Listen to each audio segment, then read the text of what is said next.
60%. 60%, Madame la Ministre.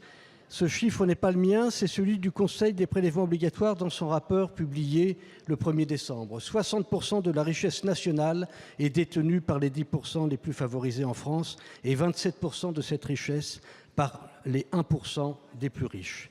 Comme nous le soulignons depuis plusieurs semaines avec les députés du groupe socialiste et apparentés, le Conseil des prélèvements obligatoires indique que le patrimoine des ménages croît plus fortement que le revenu. Le constat est sans appel, Madame la Ministre. Notre régime fiscal du patrimoine renforce la concentration des hauts et des très hauts patrimoines.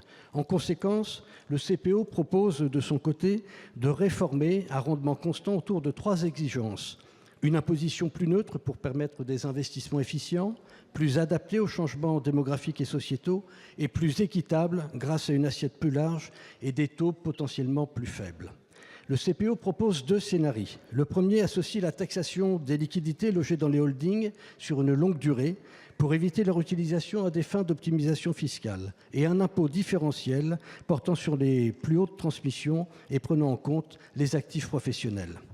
Le second, plus ambitieux et permettant une réduction plus marquée des barèmes des droits de mutation à titre gratuit, conjuguerait un impôt différentiel sur le patrimoine non professionnel permettant d'éviter le plafonnement en usage pour l'ancien ISF et une réduction des dérogations portées par le pacte Dutreil.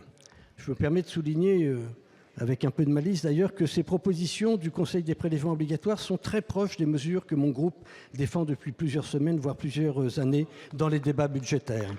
Ces propositions ne sont pas dogmatiques, elles sont nécessaires pour corriger les distorsions de l'imposition du patrimoine et pour garantir une plus grande justice fiscale. Madame la Ministre, ma question est donc simple.